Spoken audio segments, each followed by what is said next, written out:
है ना। अब लिखो reaction of an acid with base, how acid and base react with each other. I know reaction of an acid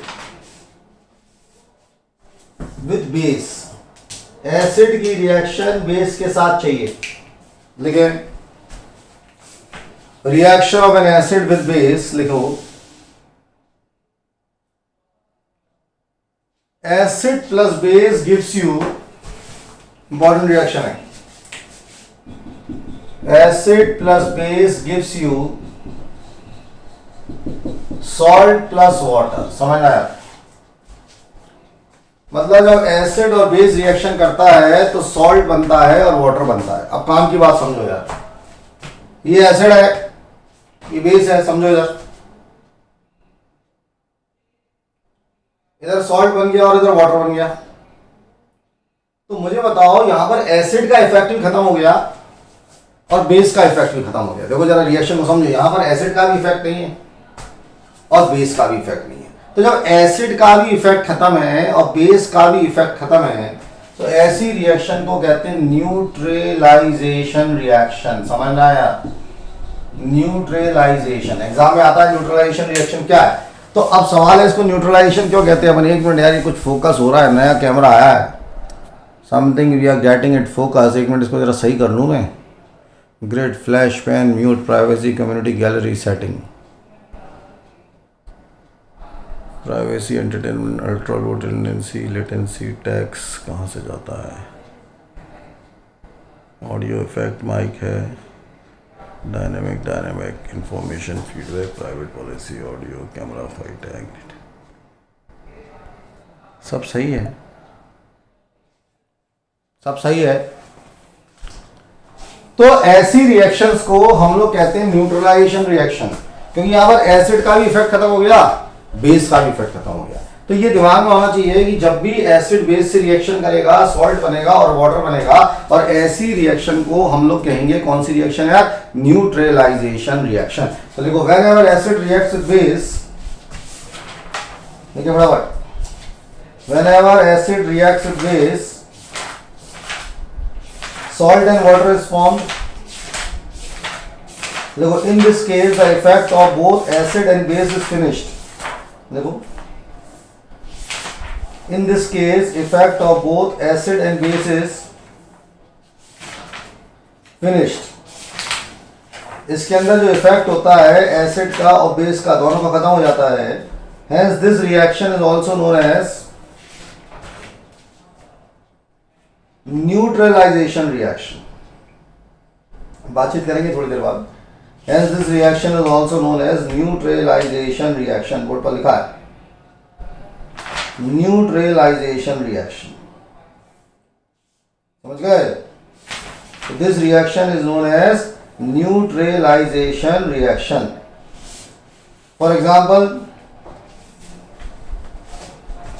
H2SO4 plus NaOH, देखो यार acid है H2SO4 और base है NaOH, तो सॉल्ट बनेगा Na2SO4 और वाटर बन जाएगा H2। बैलेंस कर लें? मुझे लग रहा है क्या करना पड़ेगा बैलेंस करने के लिए, यहाँ 2 कर दें, 2 और यहाँ भी 2 कर दो तो बैलेंस हो गई। तो देखो ये एसिड है सल्फ्यूरिक एसिड, ये सोडियम हाइड्रोक्साइड बेस है, ये सॉल्ट बन गया और वाटर बन गया। तो ये एग्जांपल्स हैं, किसके एग्जांपल्स हैं यार? ये एग्जांपल्स हैं न्यूट्रलाइजेशन रिएक्शन के। तो एग्जाम में आते हैं न्यूट्रलाइजेशन रिएक्शन के एग्जांपल्स बताइए, ठीक है? एक और ले लेते हैं यार एग्जांपल न्यूट्रलाइजेशन रिएक्शन का। HCl प्लस NaOH, सॉल्ट बनेगा कॉमन सॉल्ट घर वाला NaCl plus water, NaCl plus water. इस तरह से ये सॉल्ट्स बन जाते हैं और इस तरह से चीजें हो जाती हैं। तो जल्दी से ये सारी रिएक्शन लिख लो क्योंकि सारी इंपॉर्टेंट रिएक्शंस होती हैं। फास्ट। तो जब भी कोई एसिड इसके साथ रिएक्शन करेगा सॉल्ट और वाटर बन जाएगा। ठीक है, और इसको कहते हैं कौन सी reaction, neutralisation reaction. This reaction is known as neutralisation reaction. और ये सब बातें आप समझ गए, न्यूट्रलाइजेशन रिएक्शन की बात आप समझ गए। इसकी एक एक्टिविटी आती है एग्जाम में करने को, ये एक्टिविटी बताइए न्यूट्रलाइजेशन रिएक्शन की। तो मैं एक्टिविटी समझाने की कोशिश करूंगा। न्यूट्रलाइजेशन रिएक्शन जो होता है उसकी एक्टिविटी क्या होती है वो हमें देखनी होगी यार। एक्टिविटी ऑफ न्यूट्रलाइजेशन रिएक्शन, तो हम एक एक्टिविटी पढ़ रहे हैं न्यूट्रलाइजेशन रिएक्शन की, ठीक है। तो उसको देखते हैं। तो हेडिंग डाल दो activity, give an activity to show neutralisation reaction. ऐसा लिखें, give an activity to show neutralisation reaction.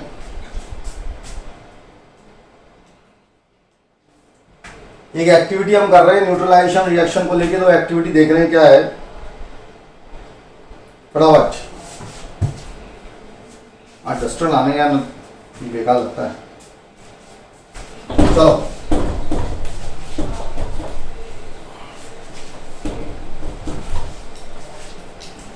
फटाफट,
नहीं बची नहीं।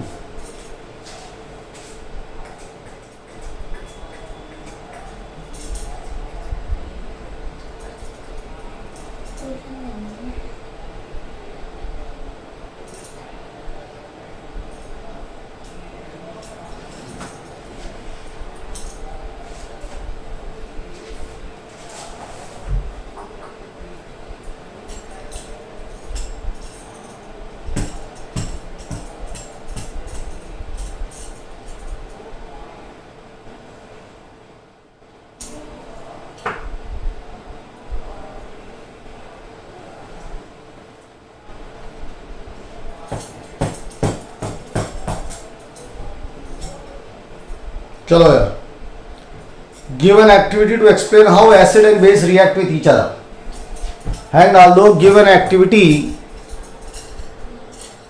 To express how an acid and base react with each other.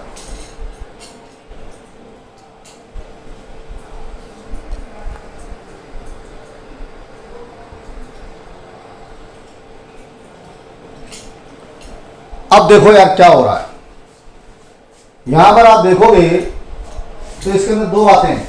देखो यार, ये जो आपको दिख रहा होगा, ये जो बीकर है, और एक आपको ये दिख रहा है ये। तो यहां पर आप देखोगे तो इसमें एसिड है, एसिड ये एसिड है। और यहां पर आप देखोगे तो NaOH है, इसमें NaOH, और अपन इसमें फिनोप्थिलीन डाल रहे हैं। तो हम ये बता रहे हैं, give an activity to show how acid and base react with each other. Acid और बेस एक दूसरे के साथ कैसे रिएक्शन करते हैं। तो बोर्ड पर जब आप देख रहे होगे तो व्हाट वी आर सेइंग, जरा देखो एसिड और बेस कैसे रिएक्ट करते हैं, ये क्वेश्चन है। How acid and base react with each other, ये हम पढ़ रहे हैं। तो हम देख रहे हैं कि हमारे पास जो है ये बीकर है। अगर आप देखोगे तो देखो, ये बीकर दिख रहा है आपको, ये beaker, if you can see this is beaker. तो यहां पर जो ये बीकर है इसमें NaOH है, NaOH। इसमें फिनोप्थिलीन डाला, फिनोप्थिलीन। तो आपको मालूम है कि जब बीकर में फिनोप्थिलीन डालते हैं, फिनोप्थिलीन को पिंक कलर हो जाता है। तो उसका बेसिक मीडियम में पिंक कलर आ गया। अब हमने इसमें क्या किया, डाइल्यूट HCl डाला। डाइल्यूट HCl डालोगे तो पिंक कलर क्या होगा, डिसअपियर हो जाएगा। पिंक कलर क्या हो गया, डिसअपियर हो गया डाइल्यूट HCl डालने से। तो आप मुझे बताओ कैसे पता चला कि देखो यार, इसका जो पिंक कलर था, ये जो पिंक कलर आया, समझो ये किसके कारण आया, बेस के कारण। अब जब मैं इस पिंक कलर के अंदर ये HCl डाल रहा हूं, इसके अंदर ये HCl जा रही है, तो आपको क्या लगेगा यार, जैसे ही मैं इसके अंदर HCl डालूंगा तो इसका पिंक कलर गायब हो जाएगा। इसका मतलब एसिड ने बेस को क्या कर दिया, न्यूट्रलाइज कर दिया। एसिड ने बेस को क्या कर दिया, न्यूट्रलाइज कर दिया। तो ये बात आपके दिमाग में आनी चाहिए। तो है मान लो given activity to explain acid and base react with each other. तो ये लिखेंगे यहां से, given activity to explain how acid and base react with each other. जल्दी से लिखो, जल्दी ये क्वेश्चन लिखो, given activity to explain how acid and base react with each other. तो जब आपने लिखा, अब आप यहां से लिखो जल्दी से, पहला point, take about 2 ml of dilute NaOH solution in a test tube.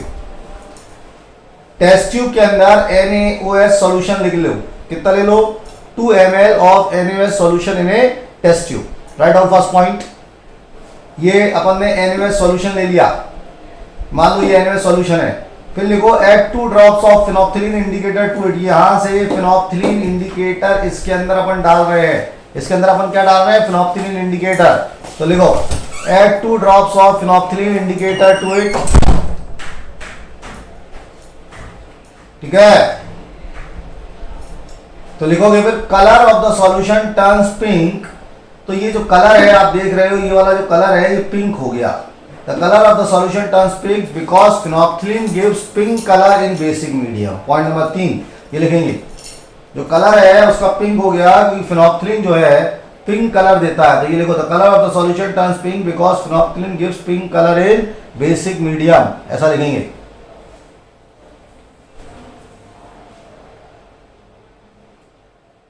Now add dilute HCl solution dropwise to the above test tube.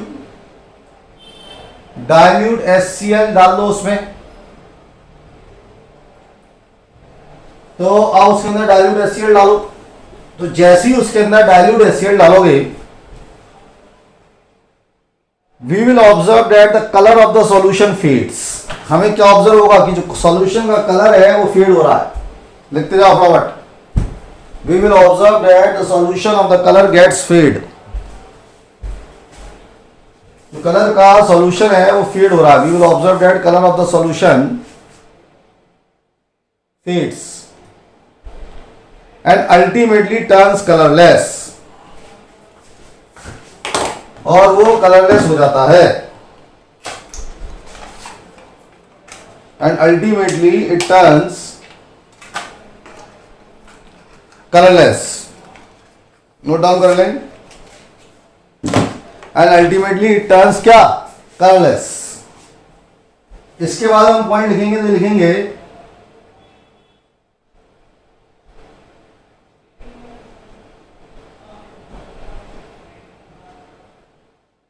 ये लिखो, this has happened because NaOH is completely neutralised by HCl। ये इसलिए हुआ क्योंकि NaOH जो है वो completely neutralised हो गया HCl से, forming NaCl in water which is called as neutralisation reaction. ये लिख देंगे फटाफट fast. This has happened because NaOH is completely neutralised by HCl फॉर्मिंग NaCl in water and the reaction is called as neutralisation reaction. इस reaction को हम लोग कहते हैं कौन सी रिएक्शन, न्यूट्रलाइजेशन रिएक्शन। और फटाफट रिएक्शन लिख दो, NaOH plus HCl gives you NaCl plus H2O। NaOH plus HCl gives you NaCl plus H2O। फटाफट तो राइट दिस रिएक्शन फास्ट।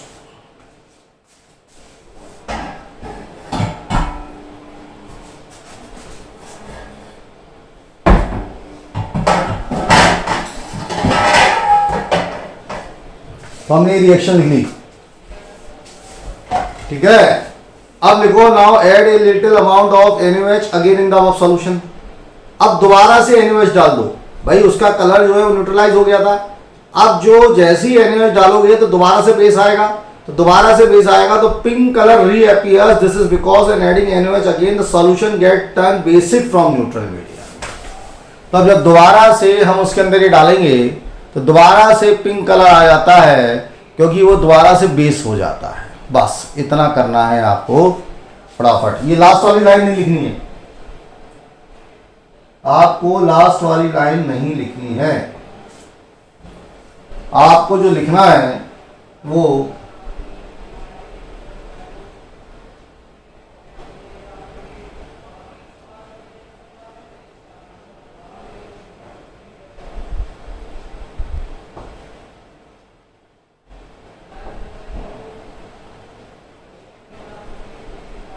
इतना लिखना है यार।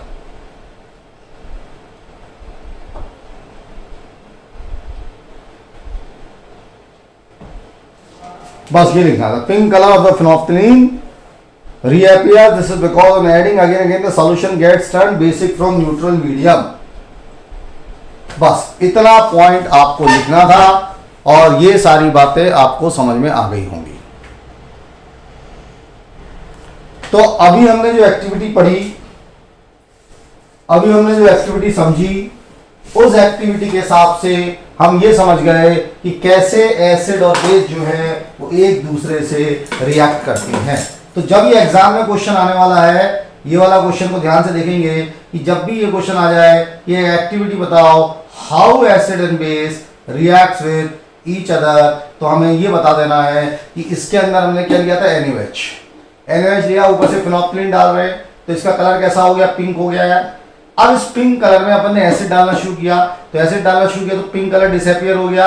अब इसके अंदर पिंक कलर डिसअपीयर हो गया, इसका मतलब ये न्यूट्रलाइज हो रहा है, एसिडिटी इसकी खत्म हो रही है। तो HCl ने, एसिड ने किसके इफेक्ट को खत्म कर दिया, बेस के इफेक्ट को खत्म कर दिया। तो इस तरह से आप ये समझ गए होंगे कि जब इसके अंदर हम ऐसा डालते हैं तो ऐसा हो रहा है और यहां से पिंक कलर डिसअपीयर हो गया, तो ये रिएक्शन भली भांति आपके दिमाग में घुस गई होगी। चलिए साहब आगे बढ़ते हैं। तो ये रिएक्शन आपके समझ में आ गई। एसिड की रिएक्शन मेटल ऑक्साइड के साथ अपन लास्ट टाइम में कर ही चुके थे। अब ये एक और क्वेश्चन आता है, हालांकि ये भी लिख लो, अपन ने लास्ट में किया था ये कि given activity to explain the reaction of acid with metal oxide. तो ये मैंने लास्ट में बताया था कि देखो यहां पर एसिड है, इसके अंदर कॉपर ऑक्साइड अगर आपको याद हो, और कॉपर ऑक्साइड का कलर ब्लैक होता है। तो जब एसिड के अंदर अपन कॉपर ऑक्साइड डाल रहे हैं तो ये एसिड ने इस कॉपर ऑक्साइड को ब्लैकिश कलर को खत्म कर दिया था और ब्लूइश ग्रीन कलर आ गया था। ब्लूइश ग्रीन कलर जब आ गया था तो ये क्यूप्रस क्लोराइड बन गया था प्लस वाटर। तो इस तरह से ये रिएक्शन जो है वो हो जाती है, ये आपके दिमाग में समझ में आ जाना चाहिए। तो ये भी एक्टिविटी नोट कर ले जल्दी से, बहुत इंपॉर्टेंट एक्टिविटी है, फटाफट। ये वैसे तो लास्ट नंबर आ गया था, given activity to explain the reaction of acid with metal oxide. तो यहां पर एसिड है, इसमें मेटल ऑक्साइड था, इसका ब्लैक कलर था बताया था। तो ये add HCl slowly with constant, copper oxide का black in colour react with HCl to gives bluish green colour, और bluish green colour cuprous chloride के कारण आता है। ये एग्जाम में लिखने को आएगा। तो जब ये लिखने को आएगा ना यार, तो अपन ये सब चीजें लिखेंगे यार ऐसे ऐसे करके। तो फटाफट इसको नोट डाउन कर लो जल्दी से। फर्स्ट,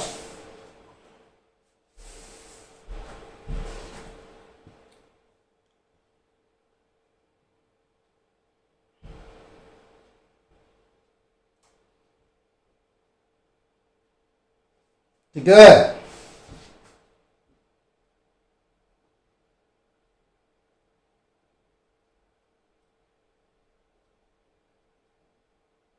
समझ गए, कर पाओगे, ये नोट डाउन हो गया। एक बार जरा व्हाट्सएप ग्रुप में जाओ, आपसे बात नहीं हुई, क्या सब कुछ समझ में आ रहा है? सभी बच्चों को कमेंट करना है व्हाट्सएप ग्रुप पे आगे, क्या एक एक चीज आप लिख पा रहे हो और समझ में आ रहा है कि नहीं। जल्दी से व्हाट्सएप ग्रुप में जाओ और मुझे बताओ जल्दी से फटाफट। Fast go in the WhatsApp group और टेल मी कि एक एक चीज आप नोट करके समझ पा रहे हैं, लिख पा रहे हैं।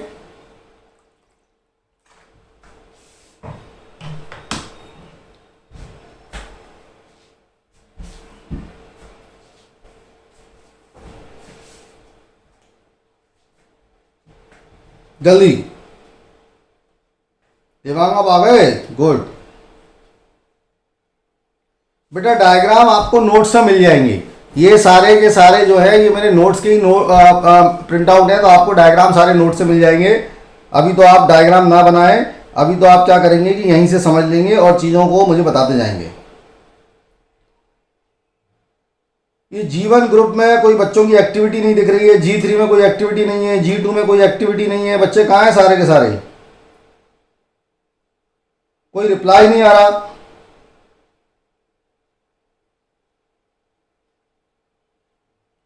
अच्छा, थोड़ा बेटा सोम्या फास्ट नहीं है। एक्चुअली मुझे लग रहा है कि जिन बच्चों को फास्ट लग रहा है ना, वो शायद लास्ट टर्म पर एब्सेंट हुए होंगे। ये लास्ट टर्म पर ही मैंने कराया था, तो ये सारी बातें मैंने लास्ट टर्म पर कराई थी, इसीलिए थोड़ा सा आपको लग रहा है कि फास्ट है, क्योंकि कोई भी नया टॉपिक आएगा ना वो स्लो हो जाएगा। तो ये फास्ट नहीं है बेटा। गेटिंग? फिर मैं कोशिश करता हूं कि अगर किसी को स्पीड तेज लग रही है तो थोड़ा सा और स्लो हो जाते हैं। आ रहा समझ में?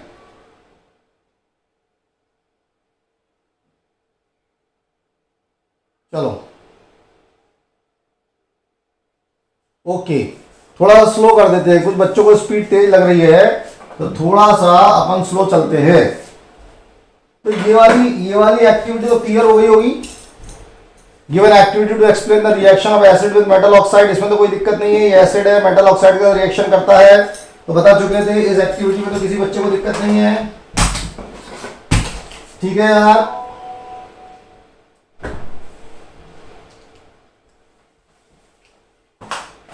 एक बार बच्चा कह रहा है कि पहला वाला एक्सपेरिमेंट दोबारा दिखा दें सर। देख बेटा, पहला वाला एक्सपेरिमेंट ये था, दोबारा देख ले, इसकी इच्छा पूरी कर देते हैं। एसिड और बेस कैसे रिएक्ट करते हैं। तो जो पहला एक्सपेरिमेंट है वो ये है कि how acid and base reacts with each other. ये देख बेटा, पहला एक्सपेरिमेंट को और क्लियर कर लेते हैं और एक्सटेंड कर लेते हैं। ये पहला एक्सपेरिमेंट है, ढंग से देखो। अब आप पहले एक्सपेरिमेंट को देख लो ध्यान से। इसमें क्या हो रहा था, NaOH था, ये NaOH था, फिनोप्थिलीन डाला, यहां से फिनोप्थिलीन जा रहा है, इसमें NaOH है। तो आपको मालूम है कि ये फिनोप्थिलीन जब वो बेस के साथ रिएक्शन करता है तो उसका जो कलर है वो पिंक कर देता है। तो देखो पिंकिश कलर आ गया, इसमें पिंकिश कलर आ गया। ये पिंकिश कलर ने कंफर्म कर दिया कि ये बेस है। मेरी बात समझो, इस पिंकिश कलर ने हमें कंफर्म कर दिया कि ये क्या है, बेस है। अब इस पिंक कलर में हमने यहां से HCl डालना शुरू किया, तो देखा पिंक कलर गायब हो गया। इसका मतलब जब हम एसिड डाल रहे हैं, बेटा सुन, जब एसिड डाल रहे हैं और पिंक कलर गायब हो रहा है, इसका मतलब बेस का इफेक्ट खत्म हो गया। जब हम एसिड डाल रहे हैं और पिंक कलर गायब हो गया, इसका मतलब बेस का इफेक्ट क्या हो गया बच्चे, खत्म हो गया। और बेस का इफेक्ट अगर खत्म हो गया, मेरी बात को समझो, यानी वो न्यूट्रलाइज हो गया। यानी वो क्या हो गया, न्यूट्रलाइज हो गया। तो ये न्यूट्रलाइजेशन रिएक्शन का एक्सपेरिमेंट है। तो यहां पर हमने जो समझाने की कोशिश की आपको कि न्यूट्रलाइजेशन रिएक्शन कैसे होती है, ये समझाने की कोशिश की थी। इसकी एक एक बात हमने यहाँ लिखी थी। और ये मैं अभी आपको क्या करूंगा, ये जो भी लिखा हुआ है अभी ठीक बैच के बाद मैं आपको ये सारा का सारा व्हाट्सएप ग्रुप में भेज देता हूं, जिससे रिएक्शन आपकी क्लियर हो जाएगी। अब एक बहुत इंपॉर्टेंट क्वेश्चन आता है, लिखो हेडिंग डालो, give an activity to demonstrate the common between acid and base. जल्दी से ये क्वेश्चन लिखो, give an activity to demonstrate the common between acid and base. ये लिखना है, मतलब एसिड और बेस में क्या कॉमन होता है ये हमें समझना है। तो हमें एक एक्टिविटी चाहिए है जिसमें हम ये बता सकें कि एसिड और बेस में कुछ कॉमन है। तो ये तो हेडिंग डाल दो आप, give an activity to demonstrate the common between acid and base. ये पहले आप हेडिंग डाल दीजिए, जल्दी से डाल दी हेडिंग। अब मैं इस एक्सपेरिमेंट को पहले समझा रहा हूं और फिर आपको लूंगा, फिर उस एक्सपेरिमेंट को लूंगा। पहले मैं एक्सपेरिमेंट को समझा रहा हूं यार। अब देखो हम क्या कर रहे हैं, ध्यान से सुनना यार। पहले एक्सपेरिमेंट को समझ लें जिससे कि आपको एक्सपेरिमेंट क्लियर हो जाए, फिर हम उसको ध्यान से सुनेंगे, ध्यान से देखेंगे यार। देखो मैं क्या करने जा रहा हूं वो समझो यार। चलिए, ये हमारे पास एक बीकर है, पहले सुनते जाओ। ये दिख रहा है, ये जो पार्ट दिख रहा है आपको, ये पूरा जो पार्ट मैं आपको दिखा रहा हूं, ये बीकर है यार, ये बीकर है। ध्यान से सुनना है, ये बीकर है। ये रबर कॉर्क है। ये रबर कॉर्क क्या होता है, जैसे आप वो फ्लावर वगैरह लेते हो ना, फ्लावर्स, जब मार्केट से हम फ्लावर वगैरह खरीदते हैं तो वो रबर कॉर्क में नहीं लगा देते, तो ये हिस्सा जो है वो रबर कॉर्क है। इस रबर कॉर्क में दो लोहे की कीलें गाड़ दी हैं, आयरन नील्स, ये आयरन नील्स हैं, ये आयरन नील्स को अपने गाड़ दिया है। तो हमने क्या लिया, हमने एक ले लिया, साहब सुन लो, हमने क्या किया यार, हमने ले लिया ये बीकर ले लिया। सुनते चलना एक्सपेरिमेंट पहले, आराम आराम से सुनो, कोई जल्दी नहीं। बीकर ले लिया, बीकर के अंदर रबर कॉर्क रख दी, रबर कॉर्क के अंदर दो नेल लगा दिए और इसके अंदर बीकर में सॉल्यूशन भर दिया, पहले एसिड, डाइल्यूट एसिड डाल दिया। मेरी बात इतनी समझ में आ गई कि मैंने क्या किया, तो we have taken this glass beaker ले लिया, ग्लास बीकर होता है घर में सिंपल सा, इसमें एसिड डाल दी कोई भी, अभी हमने फिलहाल HCl एसिड लिखा है, अभी सुन लो, एसिड डाल दी। अब हमने रबर कॉर्क ले ली, रबर कॉर्क में आयरन के नेल्स लगा दिए और यहां से वायर ले लिया, ये वायर गया, ये वायर जा रहा है, ये वायर जा रहा है, ये वायर लगा दिया, यहाँ एक स्विच लगा दिया, यहाँ एक बल्ब लगा दिया, ये बल्ब दिख रहा है आपको, ये बल्ब लगा दिया और ये बैटरी से कनेक्ट कर दिया। ठीक है, अब देखो मैंने क्या किया, समझते चलना यार। हमने बीकर लिया, बीकर में एसिड भरा, रबर कॉर्क लगाई, आयरन के नेल्स डाल दिए, सुनते जाओ एक्सपेरिमेंट, आयरन के नेल्स डाल दिए, वायर से कनेक्ट कर दिया, वायर से कनेक्ट कर दिया, ये वायर से कनेक्ट है, स्विच लगा दिया, बल्ब लगा दिया, बैटरी, और जैसे ही ऐसा किया देखा बल्ब जल गया, बल्ब जल गया। इसका मतलब ये हुआ कि एसिड जो है वो आयंस बनाता है, इसका मतलब ये हुआ कि एसिड जो है वो क्या बना रहा है, आयंस बना रहा है, एसिड आयंस बना रहा है, तभी जाके वो बल्ब जलेगा। अगर वो आयंस नहीं बनाता ना एसिड, तो फिर वो जलता नहीं। तो ये बात समझ में आ गई क्या, इसका मतलब एसिड क्या कर रहा है, आयंस बना रहा है, एसिड आयंस बना रहा है, इसका मतलब वो जल गया, बल्ब जल गया, मतलब वो आयंस बना रहा है, हाइड्रोजन आयंस निकल रहा है।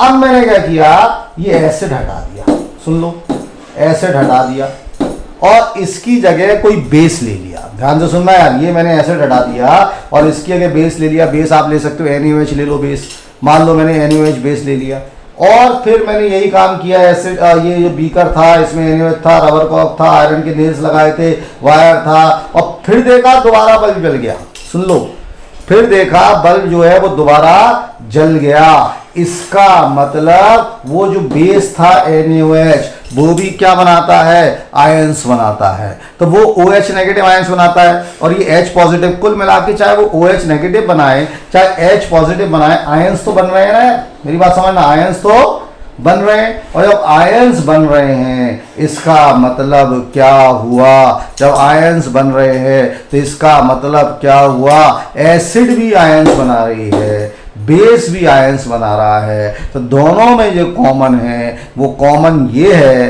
कि दोनों ही आयंस बनाते हैं, चाहे वो एसिड हो और चाहे वो बेस हो, दोनों ही क्या बना रहे हैं, आयंस बना रहे हैं। अब मुझे बताओ क्या ये बात समझ में आ गई, जल्दी से व्हाट्सएप ग्रुप में जाओ, फिर मुझे बताओ क्या ये बात आप समझ गए। अब तो आपको तेज नहीं लग रही है बात, जल्दी से व्हाट्सएप ग्रुप में जाओ, फिर मैं लिखाऊंगा इसको, जल्दी जाओ व्हाट्सएप ग्रुप में, मुझे बताओ क्या ये बात समझ गए कि इसमें क्या कॉमन है।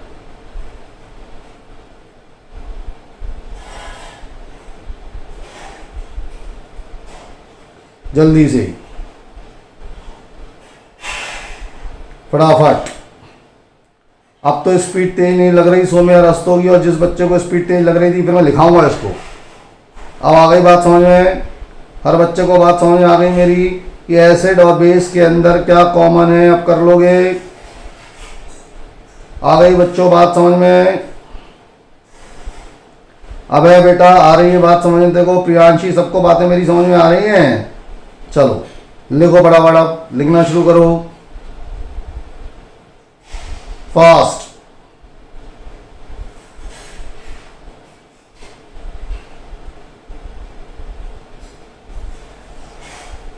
अब आ गई होगी बात समझ में, तो लिखो यार, ये फिगर बना लो तुम लोग, क्योंकि जब अपने हाथ से बनाओगे ना, मैं तो तुम्हें भेज दूंगा, लेकिन अगर अपने हाथ से बनाओगे तो आप सीखोगे ज्यादा। तो पहले फिगर बनाओ जल्दी, सभी लोग 2 मिनट ले लो, जल्दी से फिगर बनाओ फटाफट, फास्ट, देख द फिगर। मैं दूंगा वो बात अलग है, लेकिन आप फिगर बना लो जल्दी से पहले।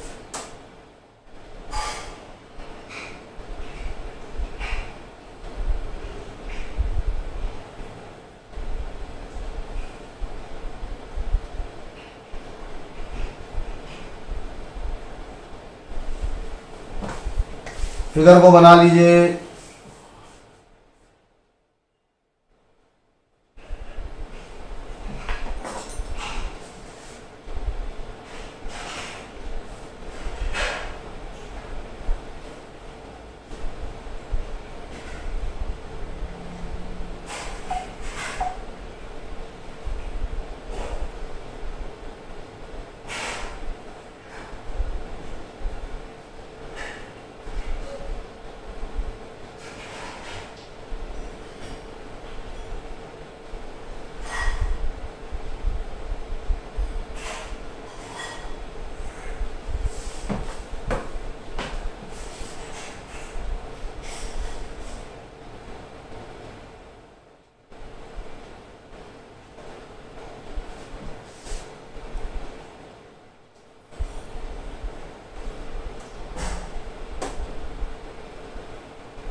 हालांकि मैंने फिगर आपको व्हाट्सएप ग्रुप में ही भेज दिया है, आप चेक कर सकते हो।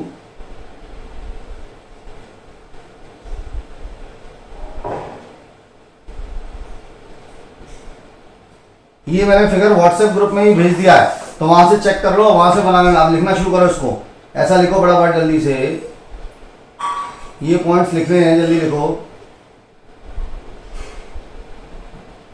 पॉइंट नंबर 1 लिखिए जल्दी से।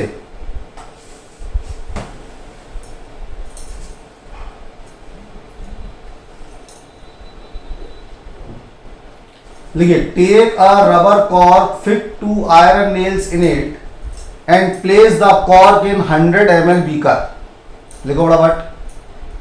Take a rubber cork fit 2 iron nails in it and place the cork in 100 ml beaker. अब जैसे यहाँ 100 ml बीकर लिखा है, अगर आप 200 ml बीकर ले लोगे तो भी कोई अंतर नहीं पड़ेगा, 50 ml बीकर ले लोगे तो भी कोई अंतर नहीं पड़ेगा, लेकिन कोई ना कोई ml तो लेना था, इसलिए हमने ऐसा लिख दिया 100 ml बीकर। आप 200 ml बीकर ले लोगे, ये थोड़ी ना कि एक्सपेरिमेंट नहीं होगा। तो take a rubber cork fit 2 iron nails in it and place the cork in 100 ml beaker, full stop. फिर लिखे point number 2, connect the 2 nails to the 2 terminals of the 6 volt battery through a bulb and switch. अब देखो काम की बात, यहाँ battery पर लिखा है 6 वोल्ट, ये देखो आप 6 वोल्ट लिखा है।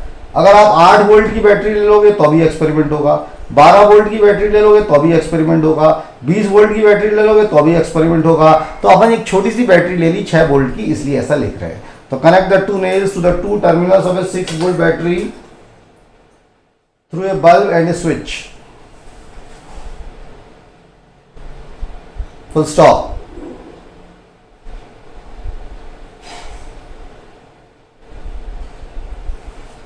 Now pour some dilute HCl in the beaker and switch on the current. Now pour some dilute HCl in the beaker. कुछ dilute HCl ले लो बीकर में, and क्या करोगे, dilute HCl लोगे, उसके बाद क्या करोगे, लिख लो वहां से क्या लिखा है। Now take some dilute HCl in the beaker and switch on the current. Current को स्विच कर दो फटाफट, and switch on the current. फिर लोगे, we will observe ions are formed in the solution which causes the bulb to glow. इसकी spelling सही कर लेना, RARE, दिस इज ARE, ये ARE है। We will form ions, we will observe ions are formed in the solution which causes the bulb to glow, which causes the bulb to glow। लिख लो फटाफट। तो हमने rubber cord लिया, fit two iron nails in it, place the cork in 100 ml beaker, connect the two nails in the two terminals of the 6 volt battery through a bulb and a switch. Now pour some dilute HCl in the beaker and switch on the current. We will observe that ions are formed in the solution which causes the bulb to glow. Full stop.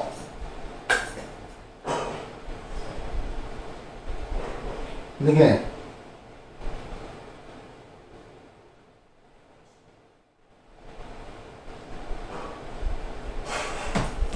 ये वाला point, on repeating the, ये point लिखो, right this point, एक minute लिखो, on repeating the entire activity with dilute H2SO4 it is observed that ions are formed again so the bulb glows. अभी हम HCl के साथ कर रहे थे, अब अगर यही एक्टिविटी हम सल्फ्यूरिक एसिड के साथ करेंगे तो अभी आयंस बनते हैं, आयंस आर फॉर्म्ड.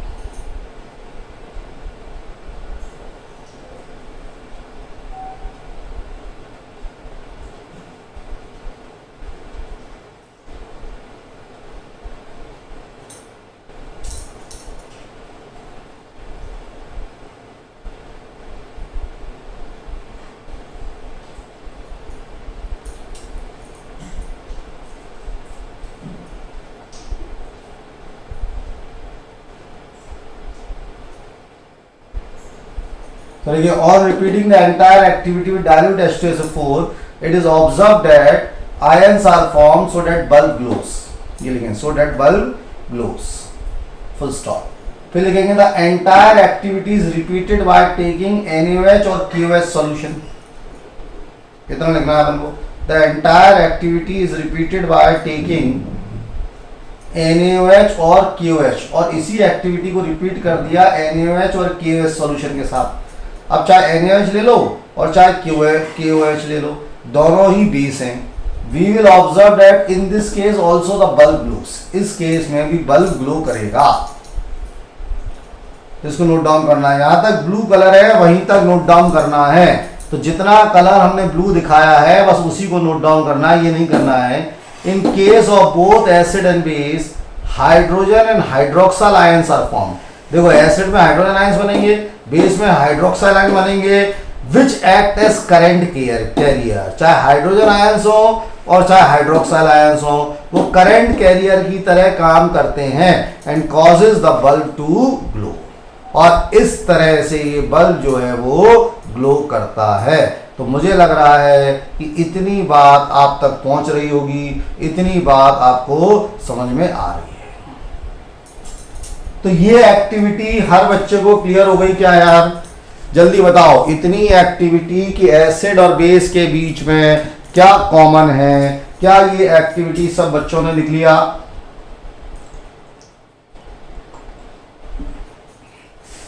क्या ये एक्टिविटी हर बच्चे ने कर ली? जल्दी बताओ फटाफट. व्हाट्सएप ग्रुप में रिप्लाई करेंगे जाके, क्या ये एक्टिविटी हर किसी ने लिख ली, फिगर बना लिया, हर कोई इस एक्टिविटी को समझ गया?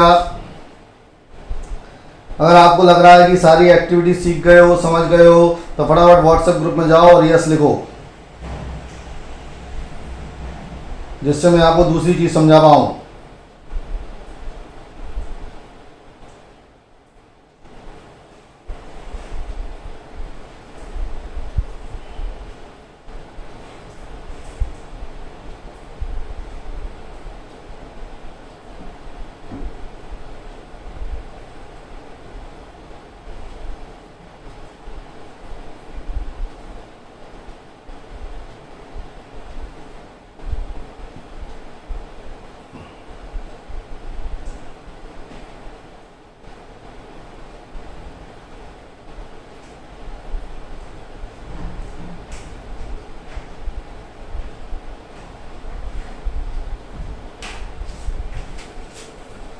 चलो,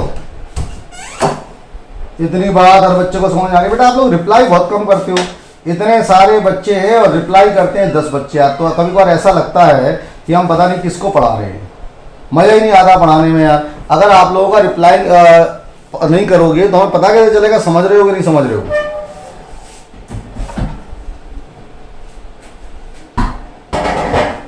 समझ गए? चलो अब आइए दूसरे पार्ट पर, दूसरे क्वेश्चन पर। अब हमें दूसरा क्वेश्चन लेना है, अब हमें इसकी बात करनी है जल्दी से।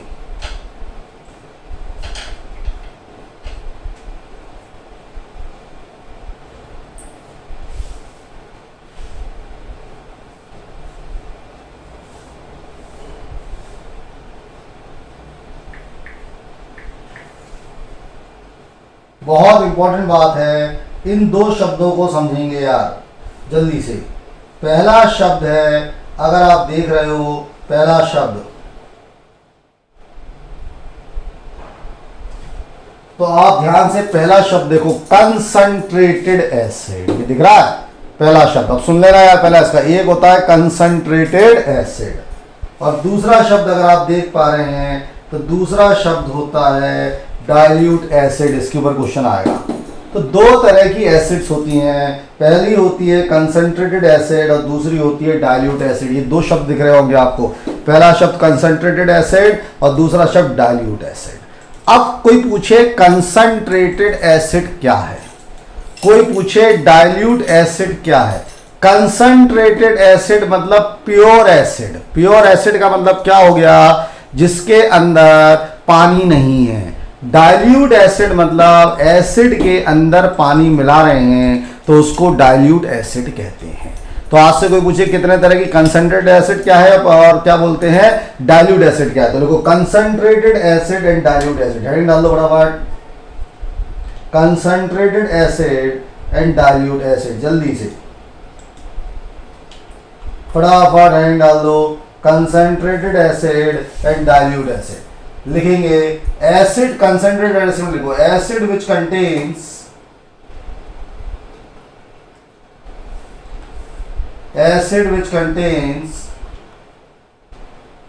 minimum amount of water. Acid which contains minimum amount of water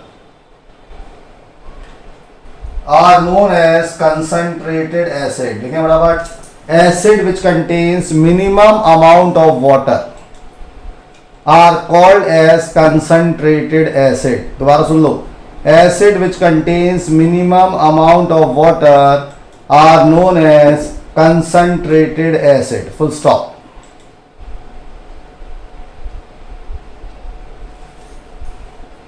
इतना समझ गए होगे। तो acid which contains minimum amount of water, उसको हम लोग बोलते हैं कंसंट्रेटेड एसिड। समझ गए? अब लिखो dilute acid. Dilute acid, acid which contains large amount of water. Acid which contains large amount of water in them are called as dilute acids. तो दो तरह की एसिड्स हो गई, एक हो गया कंसंट्रेटेड एसिड, तो acid which contains minimum amount of water are known as concentrated acids. Dilute acid में लिखोगे acid which contains large amount of water in them are called as dilute acids.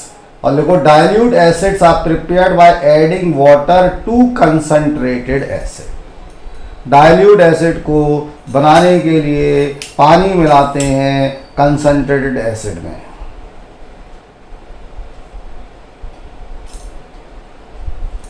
फटाफट इस बात को समझ लें। तो दो तरह की एसिड मैंने आपको समझाई।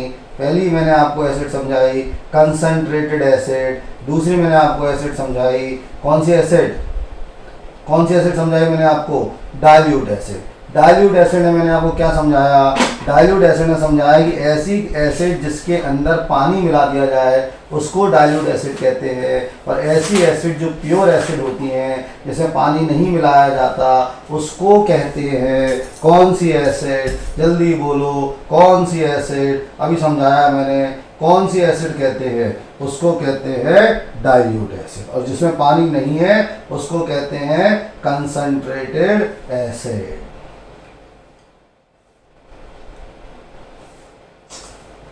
अब एक बहुत काम की चीज बता रहा हूं बोर्ड पर, ध्यान से देखना, ध्यान से समझने की कोशिश करिएगा what I am showing to you. एक फिगर मैं आपको दिखाता हूं, देखो यार,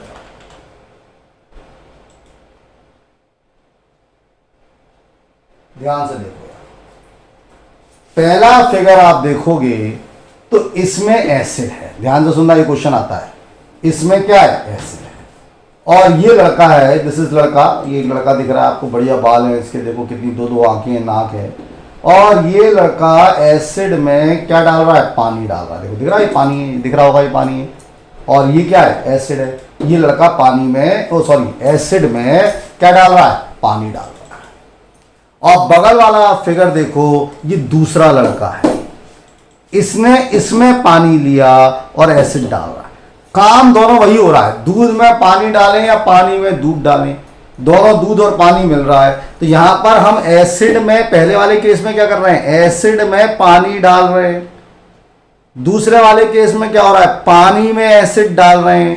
तो कुल मिला के समझने वाली बात यह है कि दोनों केसेस में पानी और एसिड मिल रहा है। लेकिन जो पहला जो तरीका है, ये जो आप तरीका देख रहे हैं, ये गलत तरीका माना जाता है। ऐसे तरीके से एक्सीडेंट हो जाते हैं। तो ऐसे तरीके को अगर आप करोगे, अगर एसिड में आप पानी मिलाओगे तो क्या क्या हो सकता है, सुन लो। अगर आप लैब में, आपके पास कंसंट्रेटेड एसिड है और आप उसमें पानी मिला रहे हैं, तो ऐसा हो सकता है जिस बीकर से आप में, जिसमें एसिड है, वो बीकर ही फट जाए। ऐसा हो सकता है वो बीकर फट के एसिड आपके ऊपर गिर जाए। और एसिड आपके ऊपर गिर गई, मैंने कल समझाया था, HCl एसिड गिर गई, H2SO4 एसिड गिर गई, तो आपने मूवीज देखी हैं, एसिड अटैक होता है तो हाथ पैर शरीर गायब हो जाता है। तो आपके साथ भी ऐसा हादसा संभावित है। तो ये गलत तरीका है। तो मतलब एसिड को डाइल्यूट करने के लिए पानी में एसिड मिलाना चाहिए, पानी में एसिड मिलाना चाहिए, ना कि एसिड में पानी मिलाना चाहिए। ये एग्जाम में क्वेश्चन आता है। अब ऐसा क्यों नहीं करना चाहिए, ऐसा इसलिए नहीं करना चाहिए, समझो, ये पूरे में एसिड भरी है, अब आप पानी मिला रहे हो, तो ये जो एसिड का पानी का मिलाना एक्सोथर्मिक रिएक्शन होता है। एक्सोथर्मिक का मतलब ये होता है कि बहुत ज्यादा हीट प्रोड्यूस होगी। तो इसमें क्या होगा, इतनी हीट प्रोड्यूस होगी, और मान लो इस जगह पर हीट बहुत ज्यादा प्रोड्यूस हो गई, तो यहां से ग्लास ब्रेक हो जाएगा और एसिड बाहर स्प्लैश हो जाएगी। अब यहां पर क्या है कि पूरे में पानी है, अब बूंद बूंद करके आप एसिड डाल रहे हो, तो जो हीट जनरेट हो रही है पूरे पानी में फैल जाएगी। तो हीट एक जगह पर नहीं रह पाएगी, बड़े आराम से पूरे में घुल जाएगी। तो ये जो टम्बलर है, ये जो बीकर है, उस हीट को सहन कर लेगा और बीकर फूटने के चांसेस कम हो जाते हैं। तो आज से जब भी एसिड को डाइल्यूट करना हो, एसिड में पानी मिलाएंगे क्या पानी में एसिड? आंसर है पानी में एसिड मिलाएंगे, एसिड में पानी नहीं मिलाएंगे। ये बात आपके दिमाग में होनी चाहिए। अब अपन जरा दूसरी बात कर लेते हैं साहब। तो ये एग्जाम में क्वेश्चन आएगा, इस क्वेश्चन को आप बिल्कुल क्लियर कर लिखने फटाफट जल्दी से, ऐसा लिखो फटाफट,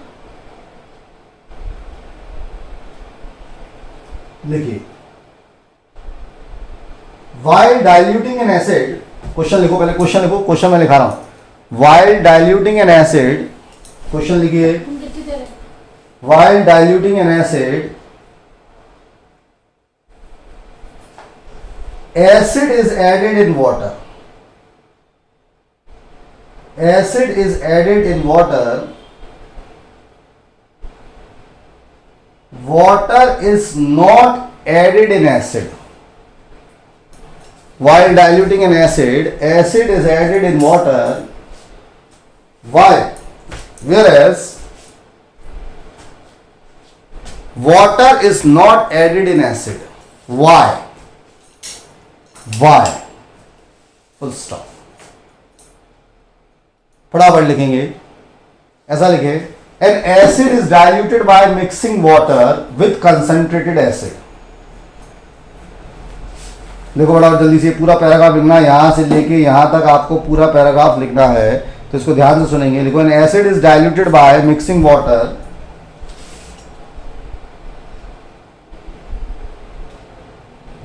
लिखिए।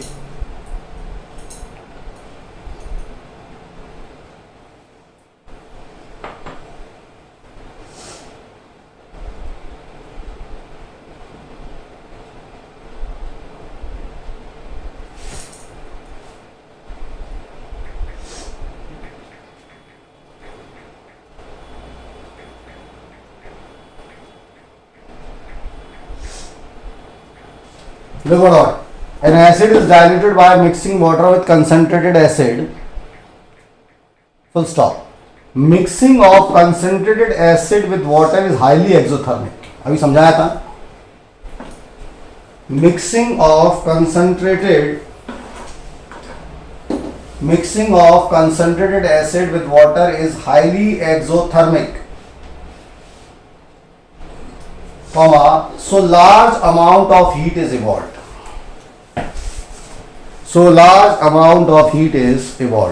दोबारा सुन लो. Acid is diluted by mixing water with concentrated acid, full stop. Mixing of the concentrated acid with water is highly exothermic, comma, so large amount of heat is evolved, full stop. An important precaution in diluting an acid is that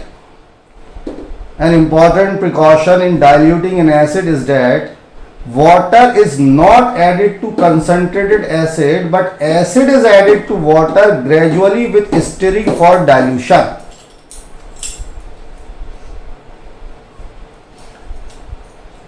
An important precaution in diluting an acid is that water is not added to concentrated acid, comma. अच्छा, जिनका छूट भी जाए वो चिंता करने की जरूरत इसलिए नहीं है कि इसके नोट्स पूरे सब कुछ नोट्स में लिखा है, मैं नोट्स में से पढ़ा रहा हूं. But acid is added to water gradually with stirring for dilution, full stop. This is due to two reason. ये दो कारणों से होता है. ऐसा दो कारणों से करते हैं, बताया. पहला कारण acid is heavier than water. Acid भारी होता है पानी से, तो इससे क्या होता है कि जब एसिड ऐड करते हैं पानी में तो वो नीचे चला जाता है और पूरे पानी में डिसॉल्व हो जाता है. तो हीट जो प्रोड्यूस होती है एक जगह पर नहीं रहती, पूरी जगह पर यूनिफॉर्मली डिस्ट्रीब्यूट हो जाती है. इसको इंग्लिश में कैसे लिखते हैं? इसको ऐसे लिखते हैं, वो acid is heavier than water. फिर लिखो, when acid is added to water it moves downward. When acid is added to water, it moves downward and dissolve in the entire water on stirring.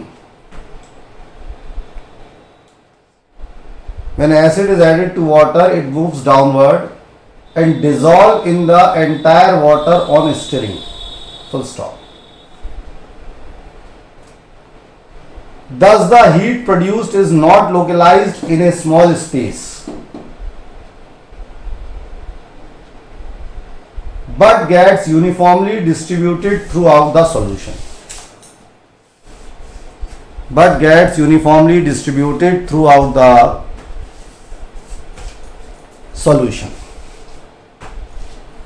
Full stop. Last paragraph. Second point, water is lighter than acid. अब पानी हल्का होता है. अब उल्टा सोचो, if however water is added to the acid, the dissolution being at the surface of the acid, वो surface पर ही होगा, नीचे घुलेगा नहीं, और immediately large amount of heat is released. This heat produced converts some of water to steam. कुछ water steam में convert हो जाएगा जिससे एक्सप्लोजन हो जाएगा और वो एसिड हमारे ऊपर गिर सकती है और it leads to acid burn. तो write down this paragraph, complete paragraph. Water is lighter than acid. ये वाला पैराग्राफ लिख लिया फटाफट.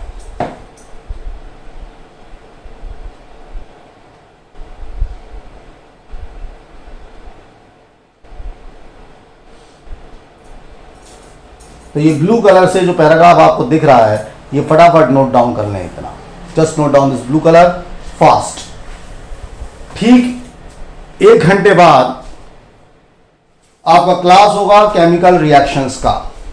तो हम मिल रहे हैं 1 घंटे बाद केमिकल रिएक्शंस के लिए. आज केमिकल रिएक्शन का क्लास है और ये जो आपको मैंने पढ़ाया इतना एसिड बेसिस सॉल्ट्स के अंदर 2-3 एक्सपेरिमेंट्स थे. चैप्टर जो है इसमें इस तरह के एक्सपेरिमेंट्स होते हैं, तो ये मैंने आपको समझाने की कोशिश की है और मेरा ऐसा मानना है कि कुछ बातें आपको समझ में आ गई होंगी. वैसे तो पूरा ही समझ में आना चाहिए. तो आज के लिए इतना सफिशिएंट है. 6:30 बजे ठीक 1 घंटे बाद मुलाकात कर रहे हैं. और अगर किसी बच्चे का कुछ रह भी गया है तो परेशान होने की आवश्यकता नहीं है, क्योंकि हम ये सारा का सारा अभी नोट्स के फॉर्म में आप तक पहुंचेगा। तो बिल्कुल भी परेशान होने की बच्चों आवश्यकता नहीं है। Thank you for all today. जय हिंद। Meeting again after 1 hour. 1 घंटे बाद दोबारा मुलाकात कर रहे हैं। क्लास समझ में आ गया होगा, फिर भी एक फीडबैक भेजें क्लास का कि मैंने जो आज थोड़ा डिफरेंट तरीके से पढ़ाया है, ये बातें आपको समझ में आ रही हैं। All for today, thank you. Just after meeting after 50 minute feedback जरूर भेज दें जल्दी से यार सभी लोग।